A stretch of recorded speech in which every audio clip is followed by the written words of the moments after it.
CI office junction അടിപ്പാത Suresh ഗോപിയുടെ പ്രസ്താവന വളച്ചൊടിക്കുന്നുവെന്ന് BJP. സമയക്കുറവും സാഹചര്യ പ്രശ്നങ്ങളും ഇനി ചികിത്സ തേടുന്നതിന് ഒരു തടസ്സമേയല്ല.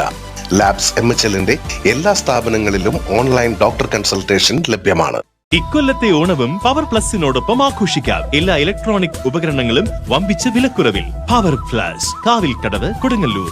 ദേശീയപാതയുടെ സ്ഥലമെടുപ്പ് കാലം മുതൽ ദേശീയപാത അതോറിറ്റിയുടെ അധികാരികൾ പാത നിർമ്മാണത്തിൽ അടിപ്പാതകളുടെ കാര്യത്തിൽ ഭേദഗതിയുണ്ടോ എന്ന് പലവട്ടം MLAയോടും MP യോടും ചോദിച്ചിട്ടും യാതൊരു മറുപടിയും നൽകാതെ LDFും UDFും സുരേഷ് ഗോപിയുടെ പ്രസ്താവന വളച്ചൊടിക്കുന്നുവെന്ന് BJP ആരോപിച്ചു. ഏറ്റവും പുതിയ അടിപ്പാതയുടെ ആവശ്യത്തിന് അംഗീകാരമുണ്ടായില്ല എന്ന് പറഞ്ഞ് DYSP ഓഫീസ് ജംഗ്ഷനിലെ അടിപ്പാതയുമായി ബന്ധിപ്പിക്കുവാൻ നോക്കുകയാണ് ഇവർ. ഈ അടിപ്പാതയ്ക്ക് വേണ്ടി BJPയാണ് വളരെ നേരത്തെ തന്നെ ജനങ്ങളുടെ ആവശ്യം പരിഗണിച്ച് പേപ്പർ ജോലികൾ പരിശ്രമങ്ങൾ നടത്തിക്കൊണ്ടിരിക്കുന്നത്.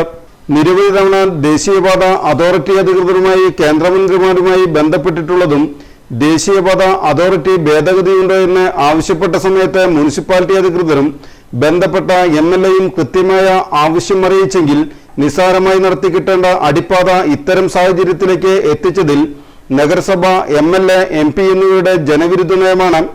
അടിപ്പാത വരുമെന്ന് ഏതെങ്കിലും തരത്തിൽ അറിഞ്ഞാൽ അത് ഞങ്ങൾ മൂലമാണെന്ന് ജനങ്ങൾക്ക് മുൻപിൽ വരുത്തി തീർക്കാനും അടിപ്പാത വരില്ല എന്ന് ഏതെങ്കിലും കോണിൽ നിന്നും വസ്തുതാരഹിതമായ വാർത്ത വന്നാൽ അത് BJPയുടെ തലയിൽ കെട്ടിവെച്ച് ജനങ്ങളെ തെറ്റിദ്ധരിപ്പിക്കാൻ ശ്രമിക്കുന്ന ഇക്കൂട്ടർ അടിപ്പാത യാഥാർത്ഥ്യമായാൽ അത് BJPയുടെ ശ്രമഫലമാണെന്ന് പറയുവാൻ തയ്യാറാകണമെന്ന് BJPയുടെ മണ്ഡലം പ്രസിഡന്റ് ER ജിതേഷ്, ജനറൽ സെക്രട്ടറിമാരായ TJ ജെമി, IS മനോജ് എന്നിവർ വാർത്താക്കുറിപ്പിലൂടെ അറിയിച്ചു.